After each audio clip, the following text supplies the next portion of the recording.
శివాలయంలో హరికథలు చెప్తున్నారంటే వెళ్ళి అదంత ఇంట్రెస్టింగ్ గా లేదని పక్క థియేటర్లో ప్రేమించుకున్నారు ఆ సినిమాకి వెళ్ళాను. వాడు రా అని పిలిస్తే సిగ్గు లేకుండా వెళ్ళిపోవడమేనా? అక్కడేమో మీ నాన్న కంప్యూటర్ నేర్పించాలి, మా వాడిని ఫారెన్ పంపించాలి అంటుంటాడు. నువ్వు ఇక్కడ ప్రేమించుకుందాంరా, పారిపోదాంరా ఇలాంటి సినిమాలు చూస్తూ ఉంటూ.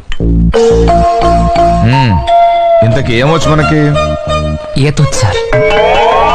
ఆ? ఈత సార్, స్విమ్మింగ్. అది కాక మ్యూజిక్ అంటే ఇంట్రెస్ట్ సార్. మ్యూజిక్? హార్మోనియం, మృదంగం వాయిస్తానండి. ఇక్కడి గాని తెచ్చావా? లేదు సార్. థ్యాంక్స్. ఇంకా బొమ్మలేస్తానండి. ఎక్కడ? రోడ్ల మీద, బోర్డుల మీద? పేపర్ మీదండి. బ్రతకడానికి ఏం వచ్చు అని అడుగుతున్నాను. బిఏ చేశానండి. ఎన్నేళ్ళు? అది ఓ, త్వరగానే అయిపోయిందే. లాస్ట్ ఇయర్ కష్టపడి